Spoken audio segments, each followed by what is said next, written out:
नमस्कार.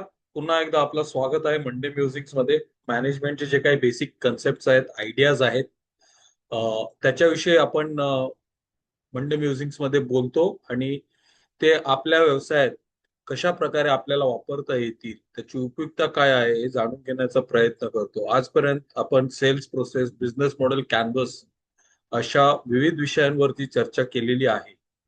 आज आपण सिक्स थिंकिंग हॅट्स बद्दल डिस्कस करणार आहोत. तर सिक्स थिंकिंग हॅट्स नेमकं काय आहेत आणि त्या व्यवसायासाठी कशा उपयुक्त ठरू शकतात याच्याविषयी जाणून घेणार आहोत. बऱ्याचशा खूप मोठ्या मोठ्या कंपन्यांनी सिक्स थिंकिंग हॅट्स कधी ना कधी वापरलेला आहे. आणि सिक्स थिंकिंग हॅट्स म्हणजे नेमकं काय आणि ते कशा वापरायचे ते समजून घेण्याचा आज आपण प्रयत्न करूया. तर आपण इंट्रोडक्शन, प्रॉब्लेम काय आहे त्याच्याविषयी थोडस जाणून घेऊया. हॅट्स कुठल्या आहेत त्या समजून घेऊया. ते का महत्वाचे आहेत, आणि त्याचं ऍप्लिकेशन कशा प्रकारे आपण वापरू शकतो ते, सिक्वेन्स कुठल्या सिक्वेन्स मध्ये वापरायच्या, आणि काही एक दोन बिझनेस एक्झाम्पल्स आपण डिस्कस करणार आहोत.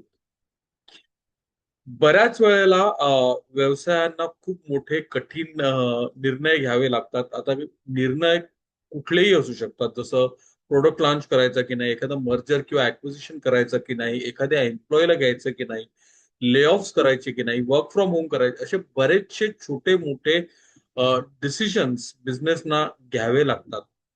बऱ्याच वेळेला हे डिसिजन्स फेल होतात किंवा ते चुकतात, आणि ते चुकतात याचं कारण इंटेलिजन्स नव्हतं असं नाहीये. तर जी विचार करण्याची पद्धत आहे किंवा ज्या प्रकारे ती थॉट प्रोसेस केली गेली, त्याच्यामध्ये कुठे ना कुठे काही ना काहीतरी गडबड असते. आता ही गडबड नेमकी काय असते, कशी असते, ते आपण समजून घेऊया. एखादा ग्रुप किंवा एखादे चार चौघे जेव्हा मिटिंगला बसतात, त्यावेळेला त्या मीटिंग मध्ये फक्त ती मीटिंग किंवा जे विषय चर्चिले जातात ते नसतात, तर कोणाचे इमोशन्स इन्व्हॉल्ड असतात, कोणाची लॉजिक असते, कोणाचं थोडस आर्ग्युमेंट असतं, कोणाचा काहीतरी वेगळा दृष्टिकोन असतो. या सगळ्या गोष्टी कोणीतरी एकदम इमोशनल घेऊन आलेला असतो.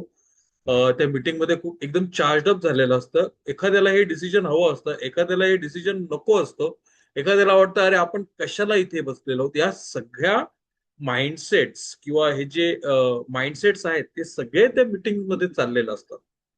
आणि त्याच्यामुळे काय होतं, सगळी लोक विचार करत आहेत पण एका दिशेने विचार करत नाही. आता इथे जेव्हा आपण सांगतो एका दिशेने विचार करत नाही, तेव्हा त्या विषयाला धरून किंवा विषयाला अनुसरून विचार न करता आपलं जे काही वैयक्तिक मत आहे किंवा आपलं जे काही वैयक्तिक हेवेदावे आहेत ते त्याच्यामध्ये पेरले जात असतात. आणि तशा प्रकारे हा विचार होत असतो. तर ही खूप महत्वाची चॅलेंज आहे. राईट. आणि याच्यामुळे जे काही महत्वाचे बिझनेसचे डिसिजन्स घ्यायचे असतात ते घेतले जात नाहीत. आणि नेमकी हीच चॅलेंज सॉल्व्ह करायला ना, जसं म्हणजे त्या दिवशी कधी कोण कुठे कोणाला काय सांगेल, त्याचं एखादं फॅक्ट असेल, कोणाचं वेगळं क्रिएटिव्ह अँगल असेल, कुणी कुठे काही सांगितली तर ती क्रिटिसिझम न ठरता ते क्रिटिक ठरतं, आणि मग लोक एकमेकांशी भांडायला पण उतरायला मागे पुढे पडत नाही, पाहत नाही. आता या सगळ्या गोष्टी होणं चांगलं आहे एका प्रकारे, कारण त्याच्यामुळे वेगवेगळे पर्स्पेक्टिव्ह येण्याची शक्यता आहेत. पण ते खरोखर ते वेगवेगळे पर्स्पेक्टिव्ह येत आहेत का, की आपला विचार बऱ्याच वेळेला एकांगी होतोय, की एखादी गोष्ट करायची तर सगळे हो बोलले तर सगळे होच बोलतात. म्हणजे तुम्ही कधी ना कधी हे ऐकलं असेलच, अल्फ्रेड स्लोनचं एक उदाहरण नेहमी दिलेलं जातं, की ते जेव्हा मीटिंगला बसायचे, पण त्यांनी एका मीटिंग मध्ये असं झालं की सगळे त्यांच्या मताशी अनुसरून सगळ्यांनी सुरुवातीलाच त्या मताला होकार दिला, आणि त्यांनी सांगितलं की आपण ही मीटिंग इथेच थांबवत आहोत, 15 दिवसांचा ब्रेक घेऊ, आणि 15 दिवसानंतर जोपर्यंत till the time we agree to disagree आपण हा निर्णय नाही घेणार आहोत. आणि तिथे खूप महत्वाचं म्हणजे विविध पद्धतीने, विविध विचारांनी, विविध दृष्टिकोनातून एखाद्या विषयाचा विचार होणं का महत्वाचं आहे हे तिथे ठासून दिसतं. दुसरं एक मिशन मंगलमध्ये खूप सुंदर असं एक सीन आहे. पूर्ण पिक्चर नाही बघितला पण तो एक सीन बघितला जो मला खूप आवडतो.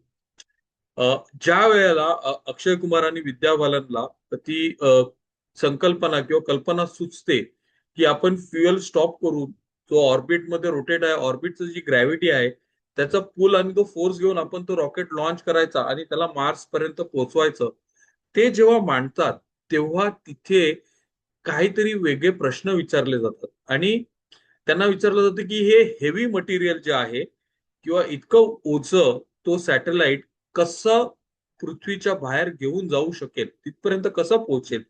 आणि त्यांना कळून चुकतं की या साध्या बेसिक गोष्टीचा त्यांनी विचार केलेला नव्हता. त्यांची थिअरी चुकीची नव्हती, पण काही गोष्टी ज्या थिअरीला अडचण करू शकतील त्याचा मात्र त्यांनी विचार केलेला नव्हता. आणि नेमकं याच गोष्टी आपण आपल्या व्यवसायात एखादं प्रोडक्ट किंवा एखादं ऑफिस किंवा एखादं नवीन व्हेंचर चालू करताना आपण बऱ्याच वेळेला एकाच पद्धतीने, अरे हा हे आहे ना, हे चांगलंच होणार.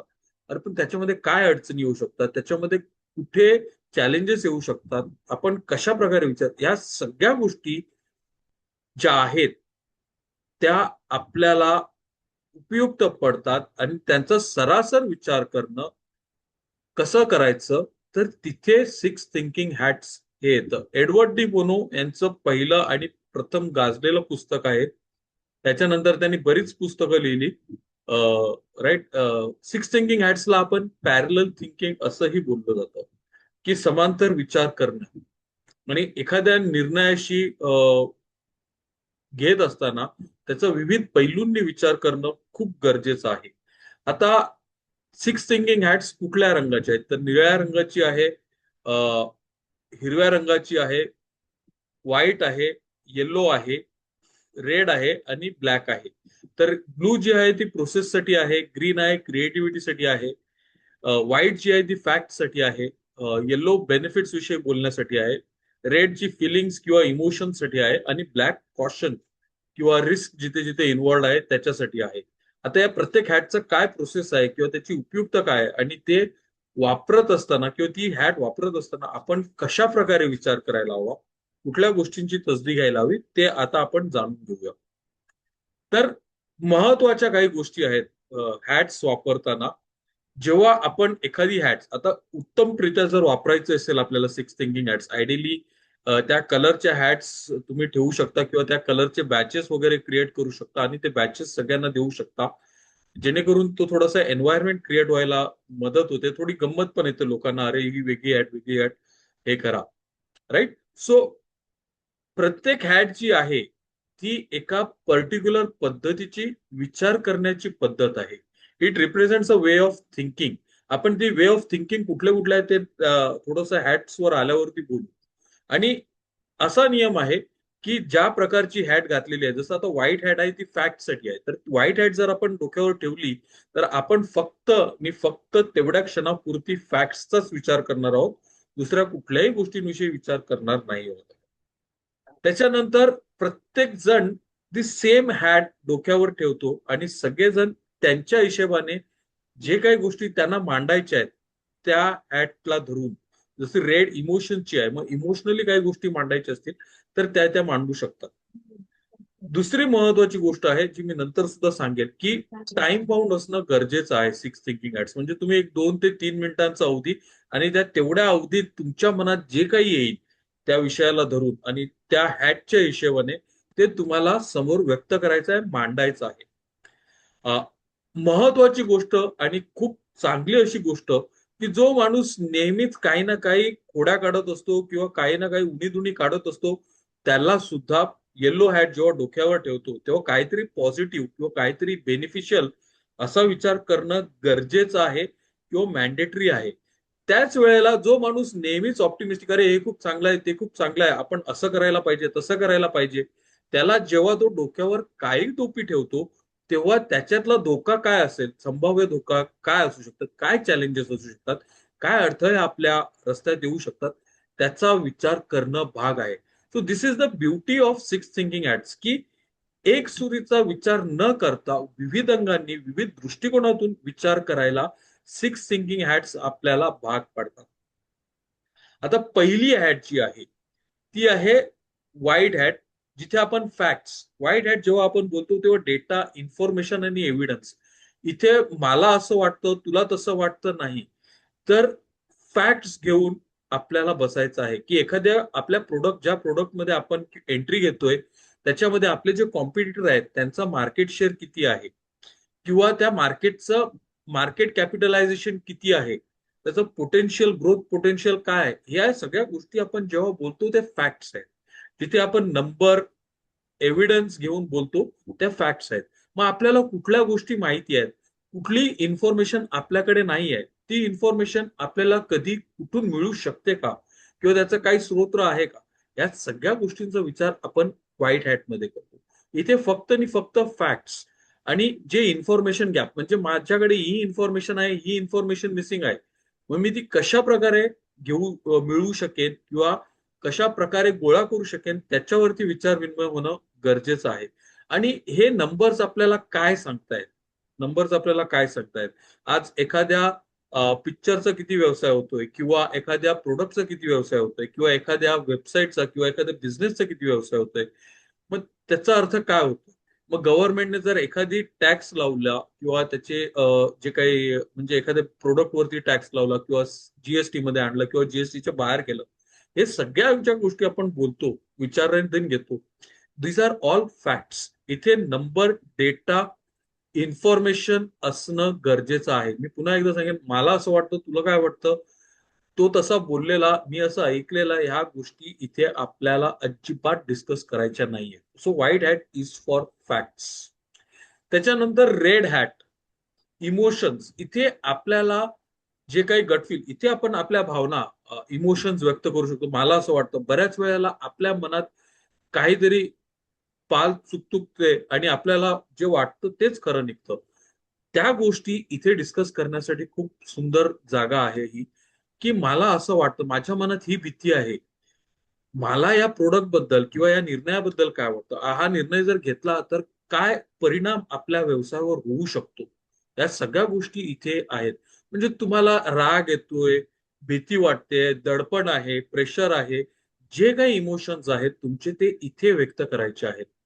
दुसऱ्या कोणाला काय वाटेल, मला स्वतःला काय वाटतंय, आपण जेव्हा ही प्रोडक्ट किंवा सर्व्हिस बाजारात आणू तेव्हा लोकांचं रिॲक्शन कसं असेल, त्यांना काय वाटणार आहे, या सगळ्या गोष्टींचा इथे विचार करायचा आहे. बऱ्याच वेळेला आपली गटफील, आपले इमोशन्स आपल्याला येतात आणि ते खरे निघतात, पण आपण व्यक्त करत नाहीत. आणि ते होऊन गेल्यानंतर आपण बऱ्याच जणांना सांगतो, अरे मला तसं वाटलेलं. आणि मग लोक सांगतात, आपल्याला वेड्यात काढतात, अरे काय आता झाल्यानंतर कोण पण सांगेल मला तसं वाटलेलं, पण नाही खरंच. पण आपल्याला त्याचं स्पष्टीकरण नसतं. इथे एक गमतीशीर उदाहरण देतो. सर्फ एक्सेलची हा किस्सा आहे, सर्फचा किस्सा आहे. सर्फ जेव्हा मिडल ईस्ट कंट्रीज मध्ये लॉन्च होणार होतं तेव्हाचा, सर्फने कॉम्पॅक्ट बॉक्स रिलीज केलेला जपानमध्ये आणि त्याला प्रचंड यश मिळालेलं. आणि तोच कॉम्पॅक्ट बॉक्स इथे मिडल ईस्ट मध्ये सुद्धा लॉन्च करायचा, असा त्यांचा विचार चाललेला.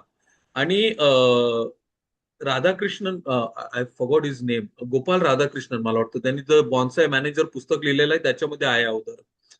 ते जेव्हा गल्फमध्ये फिरले आणि वेगवेगळ्या स्टोर्स, शॉपिंग मॉल्स वगैरे त्यांनी पाहिले, तेव्हा त्यांना कुठेतरी तो कॉम्पॅक्ट बॉक्स आपण गल्फमध्ये लॉन्च न करता मोठे बॉक्सेस, जे आपल्याकडे अगोदर तुम्हाला आठवत असेल सर्फचे मोठे बॉक्सेस यायचे, तशा प्रकारचा बॉक्स लॉन्च करणं गरजेचं आहे, असं त्यांना वाटत होतं. आता ही त्यांची गट फील होती, त्याच्या मागे एक ठराविक असं कारण त्यांना देता येत नव्हतं किंवा ते पटण्यासारखं नव्हतं. ते युनिलिव्हरच्या हेडक्वार्टर्स मध्ये गेले लंडनला, तिथे त्यांनी चर्चा केली. मग असा निर्णय झाला की सुरुवातीचे काही दिवस आपण मोठे बॉक्सेस लॉन्च करून बघूया. ते जर नाही चालले तर आपल्याकडे कॉम्पॅक्ट बॉक्सेस आहेत, ते आपण स्टँड बाय साठी ठेवूया. आणि झालं असं, जे मोठे बॉक्सेस झाले त्यांना प्रचंड रिस्पॉन्स मिळाला. आणि याची कारण मीमांसा करताना गोपालकृष्णन सांगतात की गल्फ कंट्रीजमध्ये जे मॉल, स्टोर, शॉप्स वगैरे, जागा वगैरे होते ती मोठी होती, त्यांचे शॉप्स मोठे होते, त्यांची राहण्या पिण्याची, खाण्यापिण्याची जागा मोठी होती, आणि म्हणून मोठे बॉक्सचा इम्पॅक्ट जास्त. आता याच्यामध्ये काही लॉजिकल थिंकिंग, मार्केट रिसर्च, आणि त्यांनी मार्केट रिसर्च कॉम्पॅक्ट साठी केलेली, चांगला रिस्पॉन्स होता, ते पण त्यांनी सांगितलेलं आहे. तरी सुद्धा त्याच्या विरुद्ध जाऊन त्यांनी हा डिसिजन घेतलेला. सो कुठेतरी आपले इमोशन्स काम करतात आणि त्याचा प्रभाव आपल्या बिझनेसवरती पडतो. तर त्या दृष्टीने इमोशन्स खूप महत्वाचे आहेत. आपलेच नव्हे तर आपण ज्याच्यासाठी जे काही करतोय त्या व्यक्तीचे सुद्धा ते समजून घेणं खूप महत्वाचं आहे. त्याच्यानंतर येतं ब्लॅक हॅट रिस्क. त्याच्यामध्ये काय प्रॉब्लेम्स किंवा काय चॅलेंजेस येऊ शकतात.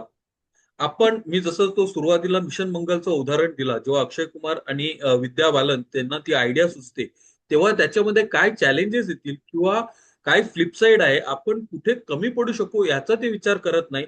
त्यांना त्या आयडियावरती भरपूर भरोसा असतो. पण ती जेव्हा बाकीचे चॅलेंजेस जेव्हा त्यांच्या नजरेसमोर येतात, तेव्हा ते मात्र पुन्हा जाऊन त्याच्यावर काम करायला घेतात. आणि हेच महत्व आहे. आणि तुम्ही कुठल्याही स्टार्टअप आयडियाला बिझनेसमॅनला विचारा, त्यांना कधी कधी एखादी विचित्र आयडिया आली की त्यांना वाटतं मला जे पटतंय ते खरंच आहे आणि तसंच्या तसंच होणार. बाकीच्या लोकांनाही समजत नाही. असू शकतं, पण म्हणून त्याला प्रॉब्लेम्स किंवा चॅलेंजेस येणार नाहीत असं नाही आहे. त्याच्यामध्ये हे महत्वाचं आहे.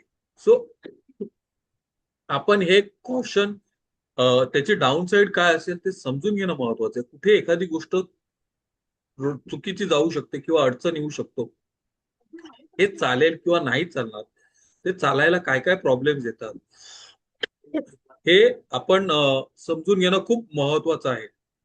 जसं हिरो होंडा ची जी गाडी होती अगोदर, सीबीसीच्या अगोदर हिरो होंडा, म्हणजे तेव्हा हिरो होंडा एकत्र होते, त्यांची स्लिक मॉडेल होती. स्लिक तितकी यशस्वी झाली नाही. पण सीबीजी जी आहे ती नंतर त्याचं मॉडिफाईड व्हर्जन होती. तसंच बोईंगची 737 सिरीज जी प्रचंड गाजली आणि चांगली होती, त्याच्या अगोदर बोईंगने कुठली एक सिरीज लॉन्च केलेली, that was not really successful. मग त्याच्यातल्या चुका ज्या आहेत त्या त्यांनी सुधारून बोईंग 737 ही सिरीज इंट्रोड्यूस केलेली. सो कुठे ना कुठे आपल्याला डेव्हल्स ऍडव्होकेट, म्हणजे हे चुकीचं किंवा हे फेल होणारच आणि ते कशा प्रकारे होणार त्याचा विचार करून आपल्याला मग त्या रिस्क अवॉइड करायच्या आहेत. इथे मेंटल मॉडेल्स मध्ये इन्व्हर्जन करून प्रकार आहे. इन्व्हर्जन म्हणजे काय, तर ती एखादी गोष्ट आपण जी करायला घेतो ती काय यशस्वी होणार नाही त्याचा विचार आपण पहिला करतो, आणि मग ती काय यशस्वी होणार नाही त्या प्रत्येक कारणावरती आपण उपाय आणि मार्ग काढत जातो. So this is black hat, where आपण जे काही चॅलेंजेस प्रॉब्लेम्स अडीअडचणी येतील त्यांचा विचार करतो. त्याच्यानंतर येल्लो हॅट. गोल्डचा कलर आहे येल्लो, राईट. आणि gold is considered to be one of the most valuable and precious metals. मग एखादी गोष्ट आपण करतो त्याचे फायदे काय आहेत, त्याचं चांगलं काय आहे त्याच्यात, ती जर शक्य झाली तर काय होऊ शकतं, त्याच्या निर्णयाचा आपल्याला कशा प्रकारे कुठे कसा फायदा होऊ शकतो. आणि ते जर करायचं असेल तर मग अशा गोष्टी करण्यासाठी आपली तयारी कशा प्रकारे होऊ शकते, दॅट इज देअर.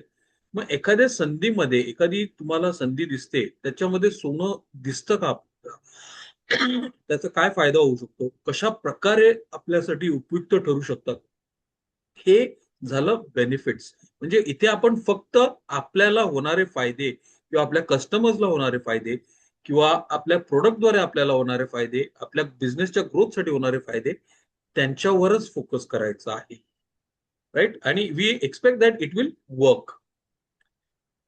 त्याच्यानंतरची जी हॅट आहे ती ग्रीन हॅट आहे. ग्रीन हॅट मध्ये आपण आयडियाज, ऑल्टरनेटिव्ह, म्हणजे एक थोडस मनाला मोकळं रान देतो आणि विविध प्रकारे विचार करण्याचं आपण ट्राय करतो. एक सुंदर उदाहरण आहे पुन्हा एकदा, जे आज आपण विंडोज मध्ये मल्टिपल विंडोज ओपन करतो, राईट. त्या गोष्टी प्रत्यक्षात मात्र अगोदर नव्हतं, अगोदर डॉस बेस्ड होतं. आणि मायक्रोसॉफ्टचे काही इंजिनियर्स, मायक्रोसॉफ्ट का ऍपलचे, आय थिंक मायक्रोसॉफ्टचे काही इंजिनियर्स पावलो ऑल्टो रिसर्च सेंटर जे झेरॉक्सचं होतं, पार्क, ज्याला PARC करून खूप फेमस आहे, तिकडे गेलेले. आणि त्यांनी तिकडे त्या वेगवेगळे स्क्रीन्स बघत असताना त्याच्यामध्ये त्यांना डॉस वरती त्यांनी असं त्यांच्या एका इंजिनियरला वाटलं की त्याने झेरॉक्सवाल्यांना वेगवेगळे विंडोज करताना पाहिलं. ऍक्च्युली तसं काही झालेलंच नव्हतं, त्याला असा नुसता भ्रम झाला. पण ते त्यांनी विंडोज सारखं काहीतरी केलेलं आहे, असे आपण चार वेगवेगळ्या खिडक्या उघडून एका टायमाला ते ऑपरेट करू शकतो, हा तो भास, त्या एका भासामुळे त्याने त्याच्यावर काम करणं सुरुवात केलं आणि जे आपला ग्राफिक युजर इंटरफेस आणि बाकीच्या ज्या गोष्टी आहेत, ऑब्व्हियसली झेरॉक्सची ती टेक्नॉलॉजी ती वापरून आज जे काय आपण विंडोज मध्ये वेगवेगळे टॅब्स वगैरे ओपन करू शकतात, ते त्यांनी शक्य केलं. तर काय पॉसिबल आहे किंवा कशा प्रकारे होऊ शकतं?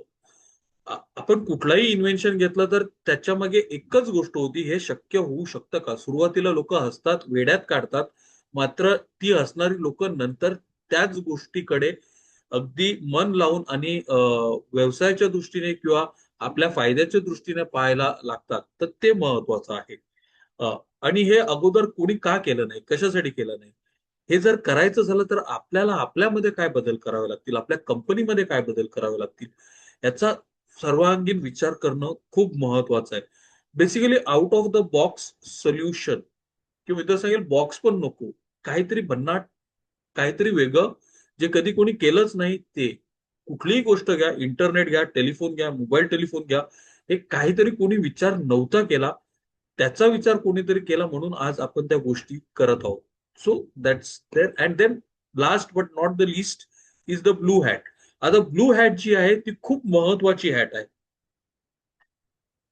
ती कंट्रोलसाठी आहे. Blue hat is all about process. आपण जे काही करतोय, आता एवढ्या सगळ्या गोष्टी मी विचार केल्या, मी त्याच्यातले धोके बघितले, त्याच्यातले बेनिफिट्स बघितले, त्याच्यातले फॅक्ट्स बघितले, त्याच्यातले इमोशन्स कन्सिडर केले.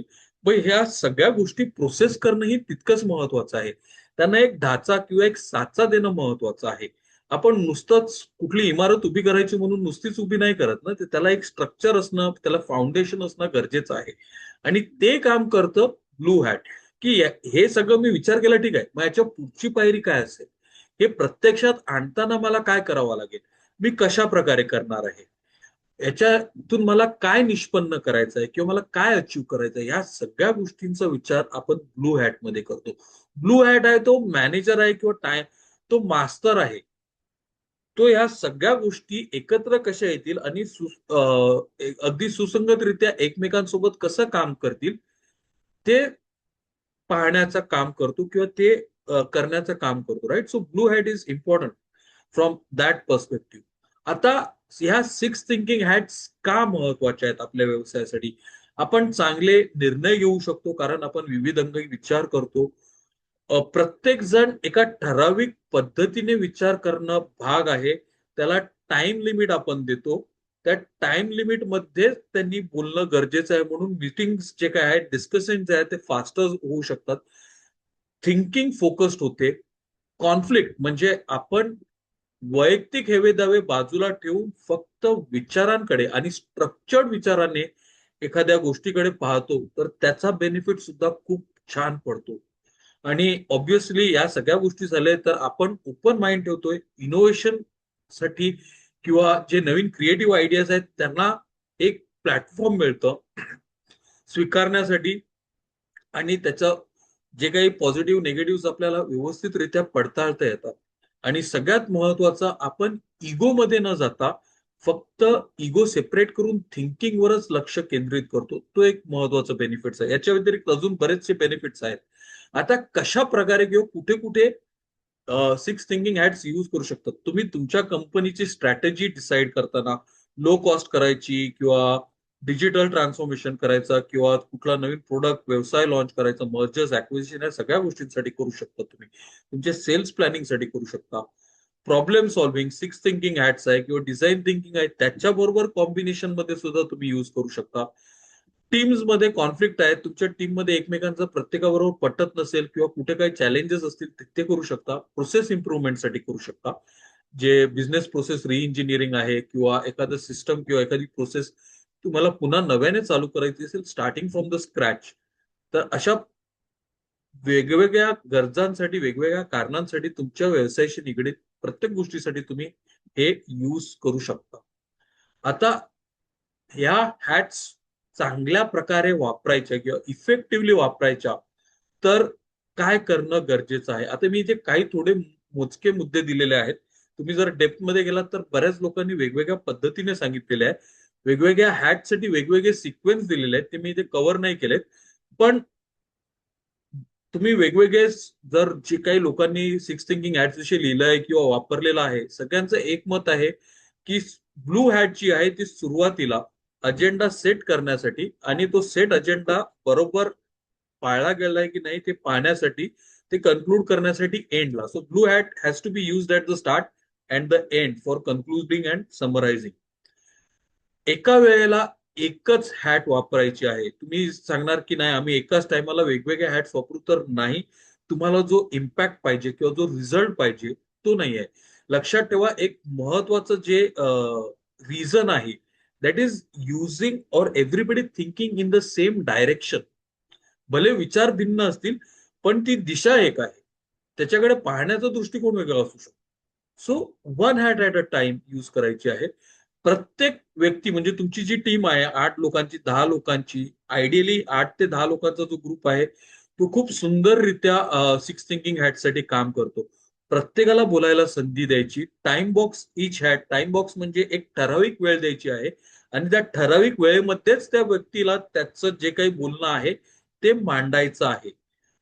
सिक्वेन्स तुम्ही चेंज करू शकता, बदलू शकता, इव्हॉल्व्ह होत राहतं. तुम्हाला तुमच्या पद्धतीने जसं वापरायचं आहे तसं सुद्धा तुम्ही करू शकता. असं ठराविक सिक्वेन्स पाहिजे असं नाही आहे. Other than blue hat, right. आणि बऱ्याच वेळेला काही ठिकाणी तुम्हाला असं आढळेल की येल्लोच्या जोडीला ब्लॅक असणं गरजेचं आहे. कारण तुमचे जे काही बेनिफिट्स आहेत ते तुम्ही पाहिल्यानंतर त्याच्यातले संभाव्य धोके काय आहेत ते सुद्धा लक्ष असणं त्याच्यावर गरजेचं आहे. तर हे कॉम्बिनेशन सोडले तर बऱ्याच ठिकाणी you can use it in your own ways. अजून एक महत्वाची गोष्ट जी सगळ्या ठिकाणी नाही आढळली मला, पण बऱ्याच ठिकाणी आढळली, ती म्हणजे सर्वच्या सर्व हॅट यूज करणं गरजेचं नाही आहे. तुम्हाला 4 हॅट्स मध्ये तुमचं काम होत असेल तर you can go ahead and stick to those 4 hats. Not necessary की तुम्ही 6च्या 6 जबरदस्तीने कोंबून वापरणं पाहिजे. Right. So this are some of the ways in which you can use the hats effectively. आता आपण 2 सिनेरिओ घेतलेले आहेत मी. ते पाहू. त्याच्यानंतर if you have any question or you would like to share anything आपण त्याच्याकडे जाऊ. तर एका कंपनीला त्यांचा एक नवीन प्रीमियम प्रोडक्ट लॉन्च करायचा आहे. आता सुरुवातीला त्यांनी काय केलं, ब्लू हॅट घेतली की आपण हा प्रीमियम व्हर्जन जो आहे आपल्या प्रोडक्टचा तो लॉन्च करायचा की नाही, शुड बी लॉन्च. त्याच्यानंतर व्हाईट हॅट्स मध्ये त्यांनी सांगितलं की मार्केट 15% वाढत आहे. आपले कॉम्पिटिटर्स ते आहेत, त्यांच्याकडे ऑलरेडी प्रीमियम प्रोडक्ट्स आहेत, पण आपले जे कस्टमर्स आहेत ते प्राइस सेन्सिटिव्ह आहेत. मग ते प्रीमियम पैसे द्यायला विचार करतील किंवा कचरतील. हे झाले facts. Right. You can add more facts to it. Right. तुमच्या मनात तुम्ही तुमचा बिझनेस, तुमचा व्यवसाय समोर ठेवून त्या हिशोबाने विचार करू शकता. मग ग्रीन हॅट, मग आता आपण अगदीच आपला कस्टमर प्राइस सेन्सिटिव्ह मग करायचंच नाही का, तर नाही, करूया ना. बघूया.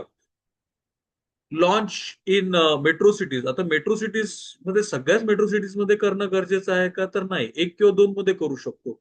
राईट. थोडस लिमिटेड एडिशन स्ट्रॅटेजी करू शकतो. त्याला बंडलिंग करू शकतो. बंडलिंग, तुम्ही मॅकडॉनल्ड मध्ये गेलात तर बंडलिंग पाहत असाल ना. फ्रेंच फ्राईज, कोक, बर्गर. त्याचा काय ऍक्च्युली फायदा नाहीये, पण ते त्यांना फायद्याचं पडतं जेव्हा बंडलिंग केली जाते. तर आपण बंडलिंग करून एखादा प्रोडक्ट प्रीमियम करू शकतो का. We have to look at multiple alternative. आता फायदा काय होईल की आपला बिझनेस वाढला, पण प्रीमियम प्रोडक्ट्स लॉन्च केले, कस्टमर्स घ्यायला लागले, आपले प्रॉफिट मार्जिन्स इम्प्रूव्ह होतील, आपली ब्रँड पोझिशनिंग जी आहे ती स्ट्रॉंग होईल. आपण एका नवीन सेगमेंटमध्ये एंट्री घेतोय, तर तिथे त्या कस्टमरला, त्या कस्टमरचा आपल्याला ऍक्सेस मिळेल, ते महत्वाचं आहे. आता याच्यामध्ये काय प्रॉब्लेम आहे, ब्रँड कन्फ्युजन. आता माझा लोअर एंड जो ब्रँड आहे, मी जर नाव सेम ठेवलं तर मग काय होऊ शकतं की माझ्या कस्टमरच्या मनात कन्फ्युजन होऊ शकतं. जे किंगफिशरच्या बाबतीत झालं, किंगफिशर रेड आणि किंगफिशर मध्ये लोकांना काही फरकच जाणवतो, मग ब्रँड कन्फ्युजन होऊ शकतं. लोक अडॉप्टच नाही करणार. ते सांगतील अरे तुम्ही तर लो प्रोडक्ट कॅटेगरी किंवा कॉस्ट इफेक्टिव्ह प्रोडक्ट वाले, तुम्ही कसे प्रीमियम मध्ये आले, तुम्हाला कसं जमणार. राईट. ही स्ट्रॅटेजी थोडीफार तुम्ही पाहिलं तर मारुती सध्या ते करण्याचा प्रयत्न करते आणि ती यशस्वीरित्या केली आहे. इव्हन वन प्लस आणि शाओमी जर तुम्ही पाहिलं तर ते स्टार्ट केलं त्यांनी लो एंड किंवा एंट्री लेवल कस्टमर सेगमेंट्स मधून एंट्री केली आणि आज दोन्ही किंवा तिन्ही जर तुम्ही बघितले, they are pushing towards more and more premium. Right. मग हायर मार्केटिंग कॉस्ट. आता प्रीमियम कस्टमर्स पर्यंत पोहोचायचं तर आपलं ऑफिस नट्टा थट्टा हे पण सगळं प्रीमियम असलं पाहिजे. मग त्याच्याने आपले खर्च वाढणार, चॅलेंजेस वाढणार. सुरुवातीला कदाचित आपल्याला तितकंसं प्रॉफिट पण नाही येणार. मग तेव्हा आपण काय करणार, तर तो विचार करणं गरजेचं आहे. सर ते शेवटी रेड हॅट्स मध्ये सेल्स टीमचा मुद्दा आला. सेल्स टीम जो हुशार असतात त्यांना नेहमी जो आरामात सहज विकला जातो तो प्रोडक्ट पाहिजे. आणि इथे एक किस्सा सांगेन की एक सीईओ होता कंपनीचा. दिस इज अ रिअल स्टोरी. मला आता नाव नाही आठवत आहे, पण तो सीईओ त्याच्या व्हीपी सेल्स बरोबर त्यांनी लॉन्च केलेला नवीन प्रोडक्ट कस्टमर्स कडे पिच करायला गेलेला आहे. आणि तो त्याला पाहायचं होतं की माझी टीम कशी पिच करते. त्याचा व्हीपी त्याला सांगतोय की तू गप्प राहा, तू बोलू नको. आणि त्याने सरतेशेवटी जो त्यांचा नेहमी विकला जाणारा प्रोडक्ट होता तोच पिच केला. जो त्यांनी नवीन लॉन्च केलेला तो पिच केलाच नाही. आणि त्याच्यानंतर त्याचं सीईओचं आणि व्हीपीचं खूप भांडणही झालं त्याच्यावरती. आय थिंक एसएपी चा प्रोडक्ट होता तो. एसएपीने सॅपचं मायक्रो व्हर्जन काढलेलं, जे small and medium size enterprises साठी काढलेला.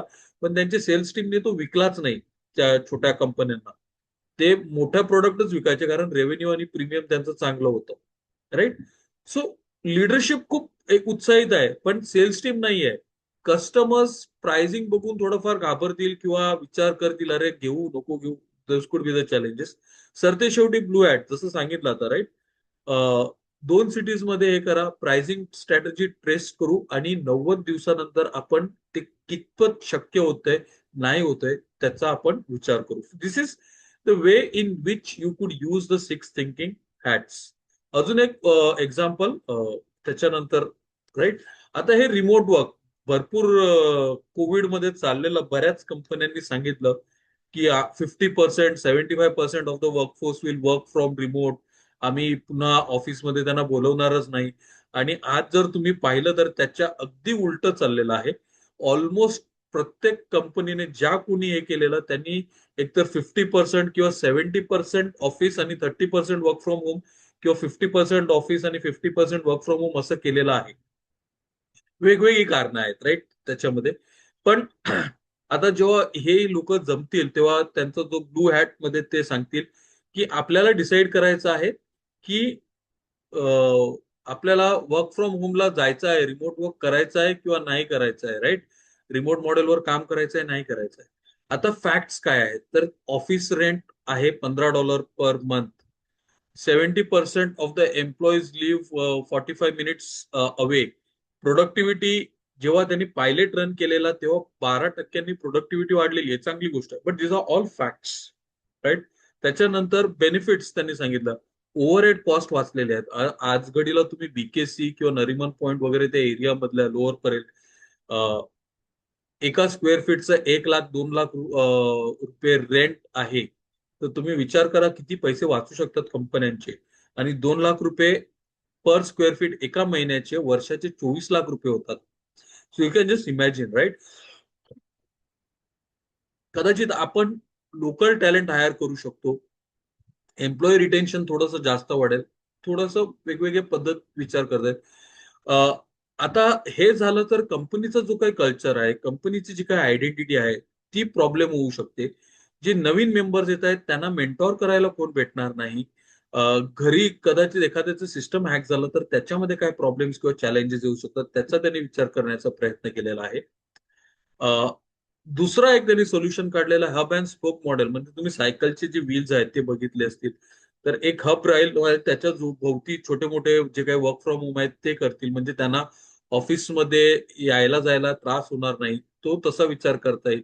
किंवा आपण एखादं मॅन्डेटरी रिट्रीट ना, म्हणजे सगळे एम्प्लॉईज आपले एकत्र येतील आणि त्यावेळेस ते बाकीच्या गोष्टी जे काय आहेत त्यांच्याशी एकमेकांशी संवाद साधतील, एकमेकांना जाणून घेतील, जेणेकरून त्यांना एकमेकांसोबत काम करणं खूप सोपं होईल. So this is now they are thinking little different or creative. आता घरून काम करायचं प्रॉब्लेम काय आहे की बऱ्याच लोकांना कंटाळवाणं वाटतं. काही लोकांना वाटतं अरे कसं करणार मी, माझं कसं होणार. तर काही लोकांना वाटतं नाही, घरून काम करण्यात मजा आहे. कारण माझी जाता येता एनर्जी जेवढी खर्ची पडते ना त्याच्यापेक्षा मी घरून मस्तपैकी काम करू शकतो, राईट. काही लोकांना वाटतं यार मला ऑफिसमध्ये कशाला, मला कोणाचा चेहरा नाही बघायचा, मी माझं जे काही आहे ते मी करून घेईल. काही लोकांचं उलट आहे. So you are talking about the emotions and the challenges. Sir ते शेवटी आपल्याकडे मॅनेज होणाऱ्या गोष्टी आहेत, आपल्याकडे बेनिफिट्स आहेत. सो दोन्हींचं जर चांगलं घ्यायचं असेल तर एक हायब्रिड मॉडेल, रिमोट पेक्षा हायब्रिड मॉडेल खूप चांगलं होऊ शकतं. That is what they rich at the conclusion.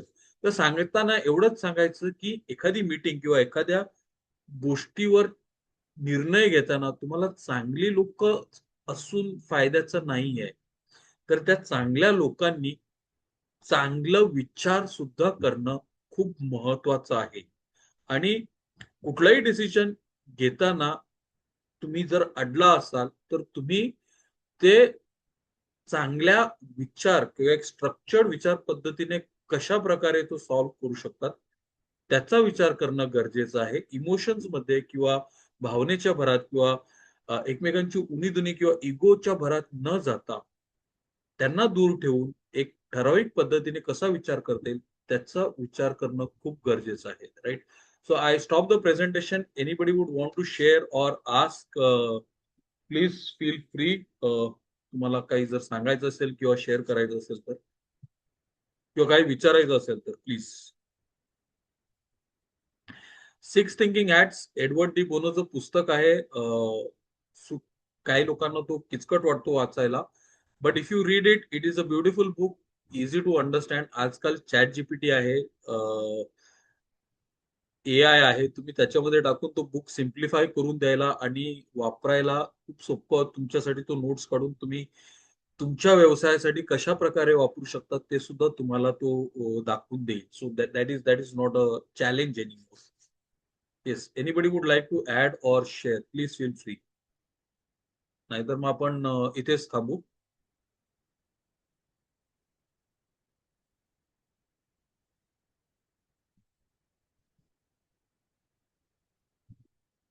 Do you have any structure, असं प्रिपेअर्ड स्ट्रक्चर आहे का की बाबा सिक्स थिंकिंग हॅट म्हणजे जसं आहे, मी टिपिकली ते ब्रेन स्टॉर्मिंग शेअर करतो ग्रुपवरती. असतं, six thinking hat is kind of brain storming. हा, सो ब्रेन स्टॉर्मिंगचा असा एक फॉर्मॅट आहे आपला, तसं सिक्स थिंकिंग हॅटचा एखादा फॉर्मॅट आहे का की बाबा आहे आहे से आहे. 30 minutes or 45 minutes is the time where time limit everybody असणं will. गरजेचं आहे, टाइम लिमिट असणं गरजेचं आहे. नाही, time limit I understand format. आहे ना. आता बघ, जसं आहे ना, तुम्हाला जर इव्हॅल्युएशन करायचं असेल, राईट, एखादी गोष्टचं इव्हॅल्युएशन करायचं असेल, देन द सिक्वेन्स इज, एक मिनिट हा, या, एखादी गोष्टीचं इव्हॅल्युएशन करायचं असेल तर ओपन विथ ब्लू हॅट, त्याच्यानंतर मग येल्लो हॅट फॉर बेनिफिट्स, त्याच्यानंतर ग्रीन, आणि मग त्याच्यानंतर रेड, आणि पुन्हा ब्लू हॅटने क्लोज. हे सिक्वेन्सेस आहेत, ओके ते मी ग्रुपवरती शेअर करतो नंतर. But okay there is a structure ज्याच्याने तुम्ही ते डिझाईन असेल तर डिझाईनसाठी कुठले कुठले रंग कशा सिक्वेन्स मध्ये फॉलो करायचे, कॉशन असेल म्हणजे तुम्हाला थोडासा पुढे धोका आहे ते असेल तर कुठल्या हॅट्स कुठल्या सिक्वेन्स मध्ये वापरायचे, ते सिक्वेन्सिंग दिलेलं आहे. That I will share, that I will share. पण हे कोणत्या पर्टिक्युलर प्रॉब्लेमसाठी वापरायचं असं काही डिफाईन नाही म्हणजे. नाही नाही, it you can be can for use it for sales, it can be. Anything, anything. You can use it for products, you can use it for service, you can use it for launching new हे processes, systems. You can use it for any objective. Strategy साठी, planning साठी, cells increase करण्यासाठी, process improve करण्यासाठी, ते सगळ्या ठिकाणी वापरू शकतो. मी खूप पूर्वी ते पुस्तक वाचलंय, पण ते खूप किचकट आहे म्हणून मी 2 वेळा वाचलं, पण ते नंतर सोडून दिलं. नाही, आता मी म्हणून तर बोललो ना, you use the tool and it will summarise you and give you more relevant examples. नाही, समरी पण आहे त्याची, पण ती समरी पण अशी म्हणजे कसं आहे माहिती, हे थोडं टेक्निकल पुस्तक आहे. It's more of kind of technical thing. त्यामुळे ते जोपर्यंत तू प्रत्यक्ष वाचून करत नाही तोपर्यंत ते थिअरी लेवलला ते हे नाही म्हणत. It's like mathematics. मी तुला मल्टिप्लिकेशन किती समजेल तरी तू जोपर्यंत 10 मॅथमॅटिक्स मल्टिप्लिकेशन सॉल्व्ह नाही करत तोपर्यंत विल नॉट अंडरस्टँड. ते आहे, ते आहे. देर आर ठीक सम आहे. लॅटरल थिंकिंग और क्रिटिकल थिंकिंग एक्सरसाइजेस पण आहेत. तुम्ही जर ऑनलाईन गेलात, चेक केलात की six thinking hats exercises activities, तर ते it will give you some. आणि मग त्या हिशोबाने यू कॅन स्टार्ट थिंकिंग और practise so that your brain becomes ready. किंवा एखादी गोष्ट घेऊन ना, आता मी जस्ट ट्रॅव्हल करतोय, मग मे बी राईट. सो ट्रॅव्हल करतोय तर मी फक्त रेटचाच विचार करेल की कुठले इमोशन्स मला येतात. नंतर मग ट्रॅव्हलचे फायदे काय आहेत. So I I start thinking की हा ट्रॅव्हल करण्याचे काय फायदे आहेत. So I can have the green thinking at in my. So that way also you can use and develop your thinking.